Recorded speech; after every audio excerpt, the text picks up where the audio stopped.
I apologize for the lack of consistent uploads. I have had a lot going on, school, theater, work, and mental health in general, and unfortunately it's had an effect on my watch list and schedule, by proxy having an effect on just how much I was able to watch this spring, which was still quite a lot, but less than I would have liked. I really wanted to watch all of Love is War until I realized it was already June, but as for what I have seen this spring, this is my ranking of them, but only going in depth with animations that I have much more to say about, and briefly glossing over stuff that are bound to put me in a writer's block. For example, I do not care about Marmaduke at all. Sure, it's hilariously incompetent, the animation is garbage, and there is so much wrong with it that it's a complete riot, but I got tired of it really fast and clicked out of it, immediately watching Komi Can't Communicate afterwards.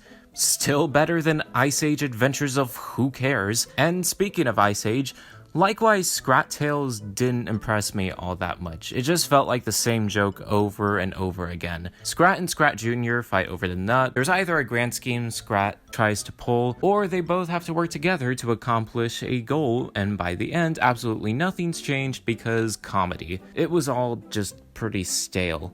At least Nimona got saved by Netflix, did you know that? Okay, now for a batch of more detailed reviews.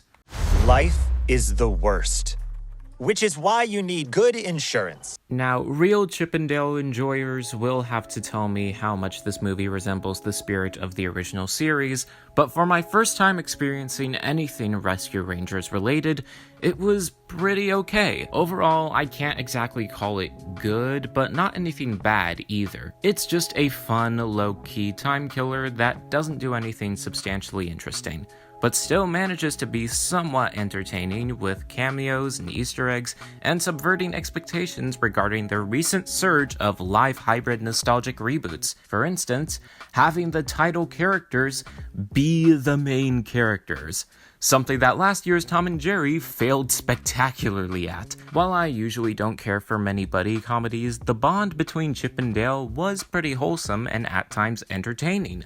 Barring the oversaturation of celebrity casting, the Roger Rabbit-esque world is semi-interesting to explore, with hilarious cameos and references like the uncanny valley of motion capture and Ugly Sonic, but it ultimately didn't stick in my mind all that much after the fact. It's fun in the moment, but after further reflection, it's just an average movie. Certainly better than your average live-action hybrid nostalgia bait movie. Mummy, look what I drew! Oh, son, that's marvelous! I'm so proud of you, son. You make me so happy. SMG4 has kind of lost me in terms of its lore. The concept of Melanie falling prey to the power of her mask was interesting at first, but what Kevin and Luke did with that concept later on was a little underwhelming. There is some clever writing at play in the arc in the movie regarding the identity of Niles and Melanie's development, but everything else felt a little subpar. It was an exhausting climb to the eventual movie, which wasn't anything all that special to begin with, but the fights were actually pretty cool, and the very underwhelming backstory of Zero is powerfully presented, but the best part of the Revelations movie is this one fantastic joke with SMG3 and his little buddy Terrence. The setup and payoff is amazing. Revelations is definitely my least favorite SMG4 movie, and I kind of wish these specials would be more slice of life and character focused rather than lore infested, but it still turned out to be an average good time with great execution in its horror genre tones and a satisfying final chapter in the cosmology saga. Do I look like I need your power? As said, I really like Sonic the Hedgehog 2, and I greatly prefer it to the first. Not to say that the first was anything bad, but it really wasn't anything good either. It was certainly on the better end of the live hybrid nostalgia bait genre. While I don't particularly care about the marriage subplot, I will admit it gets in the way of the genuinely interesting A-plot, which is a pretty faithful adaptation of the Sonic 3 and Knuckles storyline. I mean, sure, I would have liked to see a reference to the Sky Sanctuary or the Death Egg. Can they get away with that legally? But I will take any instance of Ben Schwartz Sonic and Idris Elba Knuckles. They really are the best versions of their respective characters. Jim Carrey's still pretty cool, but we all know that Alfred Coleman is the best Eggman. Tails is Tails. I never really had a lot of strong opinions about his character. Overall, I really liked Sonic 2, despite certain elements that are just reflective of dull studio interference.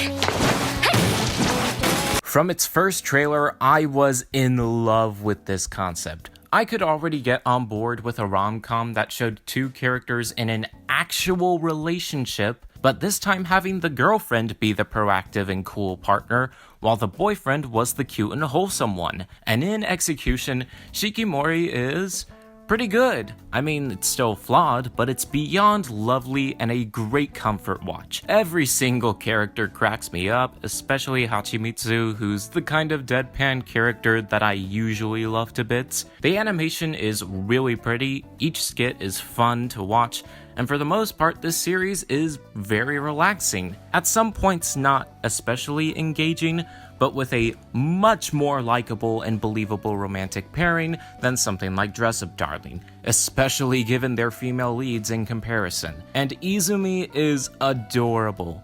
Oh, sorry, he's a wimp. That means Shikimori is mid. Yeah, it sounds really stupid once you actually say it out loud. Now, I have not finished Kotaro Lives Alone, and I might actually prefer Shikimori to this, but in truth, I really like the chill and relaxing vibes of this show, with every character being simultaneously laid back and pretty entertaining. Kotaro himself is a mystery in regards to his origins, which I will probably get to eventually. Overall, it's pretty cozy and chill, with a few dark tones here and there alluding to, again, Kotaro's past.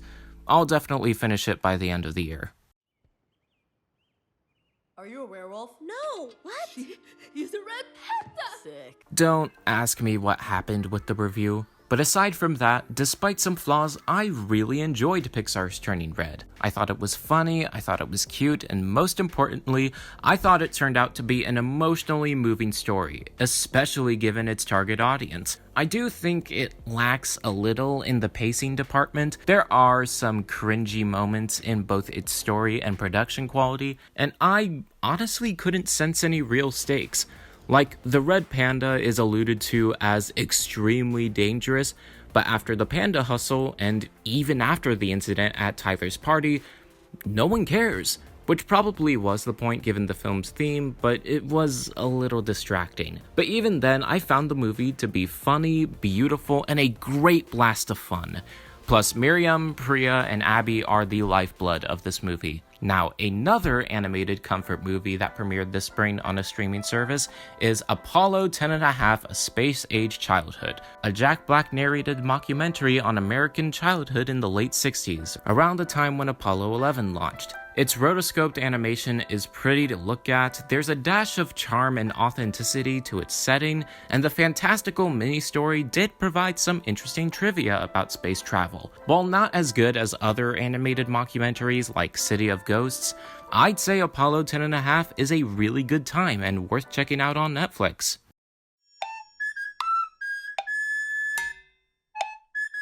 Yet another anime that gives me the chance to say how much I love characters that don't emote. Aside from that, I was really looking forward to the premiere of Haran-san wa Hakarenai, intrigued by the premise of two expressionless high schoolers getting into wacky shenanigans.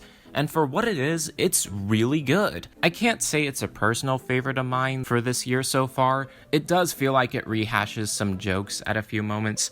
Plus, Futaba is annoying, but the characters are immensely likable and charming, almost every skit is very entertaining, and Aharon and Raido are very compelling characters with a wholesome bond, though I can't say I like them as much as Komi and Tadano, which have been the major comparisons regarding this anime. Overall, I really enjoyed this, and I hope we get to see even more wacky hijinks in the future. Did you mean to wave your arms all over the place while falling into the hole? Because if so, you nailed it. Yes, it all went great. This was my first time experiencing anything Bob's Burgers related outside of a few YouTube compilations, and I had a lot of fun with this. It was funny, it was cute, it was immensely charming. I really enjoyed the little murder mystery plotline, even if I saw a few twists coming. Louise is my personal favorite out of the Belcher family, which probably surprised no one, and the overall familial bond was really wholesome.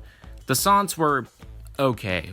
They weren't bad, just greatly unimpressive. I was also much more interested in the murder mystery than anything to do with Bob and Linda's burger hustle, but other than that, this was a great watch for me personally, and I'm glad I got to see it.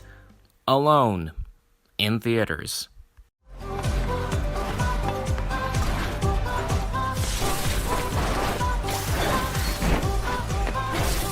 Now, post-apocalyptic fiction hasn't always been a personal favorite of mine, but in a surprising turn of events, I kinda loved this movie. While I don't particularly enjoy many stories of manic pixie dream girl changes brooding boy's life, here it's helped by the fact that Hibiki and Uta have an incomprehensibly adorable and genuinely endearing bond. And I will give it this, these writers perfectly understand how meaningful healthy silence can be in a relationship. For a large chunk of the film, Uta doesn't speak, and it's not like Hibiki says all that much either, yet their relationship progresses on such a personal and intimate level.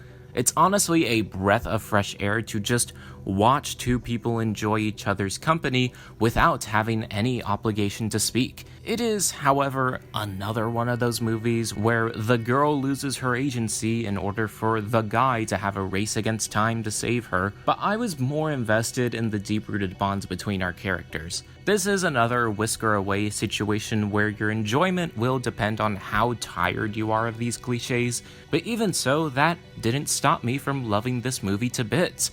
And I like it way more than a whisker away. Also, this is a sci-fi adaptation of the Little Mermaid story, so do with that what you will.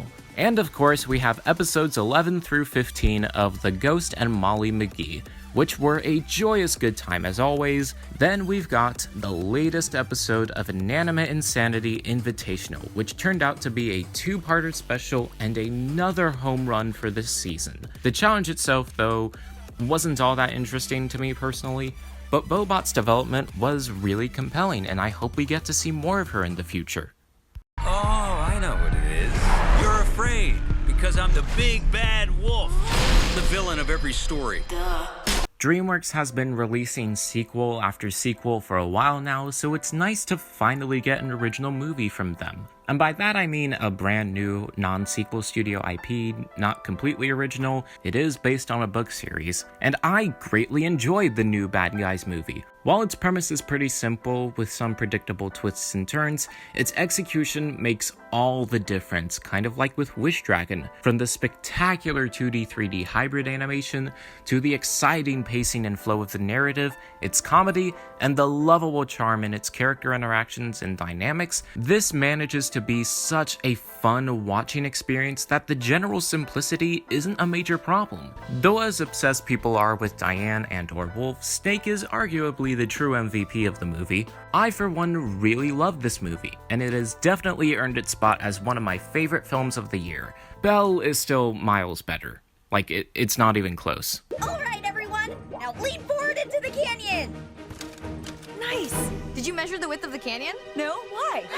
Amphibia has always been a series where for each season I liked its premieres and finales much more than their middles, but since it's ended, I've gone back to rewatch the entire show and I like it a lot better than I used to, retroactively making my past takes on the series not very good. Though the second half of season 3 might be my least favorite part of the whole show due to my aforementioned deadpan attitude towards apocalyptic settings. Plus, if the lighthearted tone didn't clash with the high stakes before, it sure did now. Yeah, season 2 is still my favorite overall season of the show, but undeniably one of the best penultimate episodes, my favorite finale out of the 3, and an amazing conclusion to one of the best cartoons to ever air on television. Still, in my opinion, not as good as Owl House.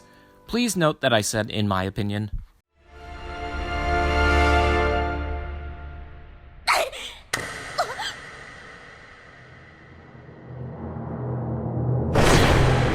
Stories revolving around a forbidden relationship/friendship have never quite done it for me, since for every opportunity they could have taken for an interesting development, they've ignored that for much less interesting plot points. However, for what it is, Vampire in the Garden does everything I could have ever wanted from this kind of story, and it does help that the entire story is told in just 5 episodes, allowing for a tightly written, straightforward, yet ultimately powerful and charming series. First establishing the world and the 2 differing cultures our core characters come from, developing the inner bond between the 2, exploring areas that attempt to unite the 2 species by very different means, and then concluding with one of the best series finales I've ever seen. The bond between Momo and Fine is incredibly adorable and wholesome, and frankly they carry this entire show on their own. This is such an underrated gem, and I really hope that more people check this out and appreciate it for what it is.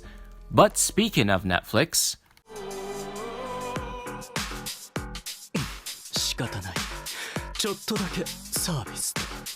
Season 2 of Komi Can't Communicate is amazing. I'm honestly shocked that OLM adapted this chunk of the manga so well. Though I probably shouldn't be. They've done a fantastic job in Season 1, why wouldn't they for 2? I mean, Katai's face looks really weird, but other than that, it's still funny, it's still wholesome, it's still immensely relatable, and I still love every single one of these characters.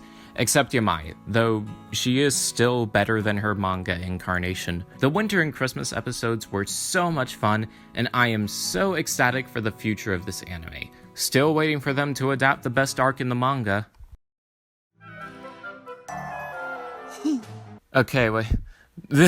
So immediately after the first trailer dropped, I went ahead and read the entirety of the manga, and it was so good. So after that, I knew this was going to be one of the best things to have aired this spring. And indeed, it very much lived up to the hype. With the premise catering around a spy, an assassin, and a psychic kid posing as a pretend family to get into a prestigious school to get themselves acquainted with a major political figure in the ongoing Cold War to preserve world peace, this ridiculous storyline allows for so many moments of excellent comedic timing and pure wholesomeness and serotonin. Every single character is so funny, and the animation beautifully carries over the wacky energy from the source material it's adapting. I'm also obligated to say Anya is adorable, and in general, she is a very well-written kid character who's at times selfish and impulsive but still loves her family and wants to stay with them. But even then, she isn't my favorite character, who is obviously Yor. Throughout the entire series, and especially in later portions of the manga, she has displayed nothing but love and affection for her family. Sure, it's to ease her brother's mind and not get caught up with the secret police, but she never shies away from her kind and compassionate nature. While it's definitely not my favorite spy series, Spy X Family is cuteness, fun, and charm rolled into a complete package. My tools? Are they broken? Am I broken? Now we can finally talk about Owl House. Season 2 just finished and it went out with a bang. Questions left unanswered last year were finally addressed, and while some answers may have been predictable, they were so excellently delivered that it's not even a problem that they were guessable. The animation is still just as gorgeous as ever, the dark tones are expertly presented, and the music is great. Plus the visual storytelling is off the charts. Bellows is arguably the best villain in recent memory, And not just that, this chunk of episodes has shown the best character work in this series. Every single character, new and old, has some level of importance to the overall story. And then there's the Collector, who is basically a deity with the moral compass of a spoiled brat, so that's terrifying. Luce and Amity are right behind Wally and Eve for my favorite couple. Amity is still probably my favorite Owl House character, followed closely by Hootie and Luce. Also, Huntlow exists, I guess. Seriously, if you feel like watching even one thing from this list, Owl House is my #1 recommendation. I absolutely love this series. It is my favorite show that isn't of the anime medium. It really sucks that it got cancelled over one guy's invalid opinion, but I'm still greatly looking forward to season 3, and it will probably remain as my favorite show of 2022. You know, so long as the 3rd season of Metarunner doesn't upstage it.